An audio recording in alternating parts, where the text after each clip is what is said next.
जैसा कि बाबा साहब ने कहा था कि शिक्षित बनो, संगठित बनो और संघर्ष करो, तो हम लोगों ने क्या करा कि जो तीसरा वाक्य था संघर्ष करो, वहाँ से शुरू कर दिया। एक्चुअल में शिक्षित तो हम अभी तक बने ही नहीं है। हमारा समाज जो है अभी भी लगभग 80% जो है शिक्षित नहीं है। और आजकल जो मतलब शिक्षा के साथ हम जो जोड़ रहे हैं वो सीधा सीधा रोजगार के मतलब जोड़ दिया कि भाई जो भी है शिक्षित बनने का मतलब पढ़ाई करो और नौकरी लग जाओ, यही एक बात रह गई है। मैं इसमें कुछ बातें कहना चाहूँगा कि शिक्षित बनने का मतलब है कि आप जो भी विचार हैं, जैसे अम्बेडकर साहब या गांधी जी थे जो खुद प्रभावित थे, बाद में पाश्चात्य लोगों के विचारों से प्रभावित थे। हेडगेवार साहब थे, गुरु गोलवलकर साहब थे, उन्होंने लंबा समय लिया, अध्ययन किया, समाज के विभिन्न भागों का अध्ययन किया। दूसरे देशों के जो महान विचारक हुए, अरिस्तु, अपने कैंस, इस तरह के लोग थे जो विश्व में जिनका स्थान है, मैकियावेली वगैरह, किस प्रकार से राजनीतिक व्यवस्था चलती है, किस तरीके से सामाजिक व्यवस्था चलती है, किस तरीके से आर्थिक व्यवस्था चलती है, तो उनका अध्ययन किया। वो अध्ययन की कमी आज की जो शिक्षा है, एमएलए साहब जो वर्तमान में जब आप पढ़ते थे, हम पढ़ते थे, उस समय किताबों का बड़ा महत्व होता था। बड़ी बड़ी किताबें लाइब्रेरी में इशू की जाती थी और उसको पढ़ते थे।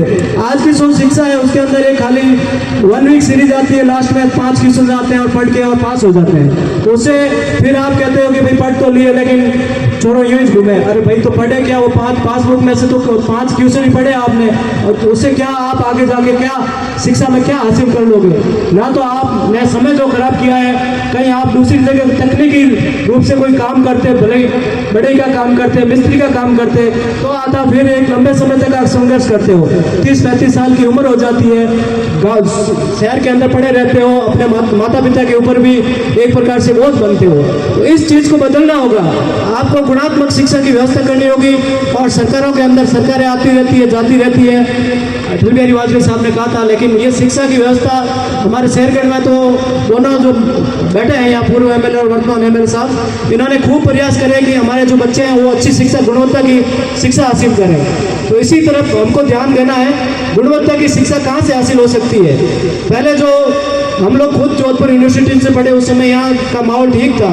मैं जो बैठे हैं सरकार के कर्णधार इनसे कहूँगा कि मतलब शिक्षा के लिए यूनिवर्सिटी जोधपुर हमारे सबसे बड़ा है, उसको भी उत्थान करें। और आप लोग अगर प्रयास करो तो बड़े बड़े जो यूनिवर्सिटीज़ होती है, जैसे राजस्थान यूनिवर्सिटी का शिक्षा का स्तर बहुत अच्छा है, दिल्ली यूनिवर्सिटी है, वहाँ अपने बच्चों को अगर पढ़ाओगे तो आपको गुणात्मक रूप से परिवर्तन मिलेगा और शिक्षित समाज तभी बन पाएगा जब इन चीज़ों को समझोगे।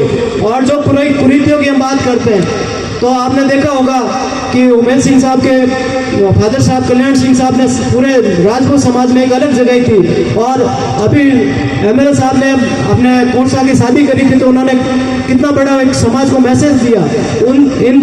हम लोगों को ग्रहण करना चाहिए किस प्रकार से मतलब नशा मुक्ति हम कर सकते हैं, क्योंकि हमारा समाज शिक्षित नहीं है। तो शिक्षा है ही नहीं, सीधे हम लोग संघर्ष में चले जाते हैं। हमें पता ही नहीं है संगठन, ना तो हमारा संगठन बना हुआ है, ना हम संघर्ष, हमें ये पता है कि संघर्ष करना है। भाई संघर्ष करना किससे है? तुम्हें संघर्ष अपने अधिकारों से करना है, अपने परिवार की आर्थिक स्थिति अच्छी करो, वो उससे संघर्ष करना है। ऐसा थोड़ा ही है कि भाई जाके राजपूतों से संघर्ष करना है या किसी कौम से। हमारा किसी के साथ संघर्ष नहीं, अपने अधिकारों के लिए, अपना खुद का व्यक्तित्व अच्छा हो, इस बात के लिए संघर्ष है हमारा।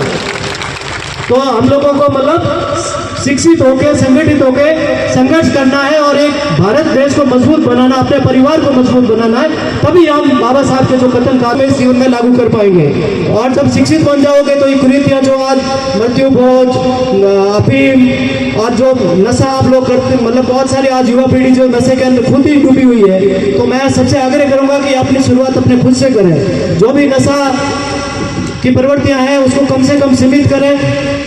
और अपने परिवार को अगर 2 रुपये मतलब आप उधर खर्च करने के बजाय जो समाज के लिए शिक्षा वगैरह के लिए करोगे तो निसंदेह आप एक अगले मुकाम पे आगे बढ़ पाओगे। तो शिक्षा का महत्व समझते हुए अपने समाज को किस प्रकार से आगे ले जाना है, यही आज का मूल मंत्र होना चाहिए। और हम लोगों को, क्योंकि राजपूत समाज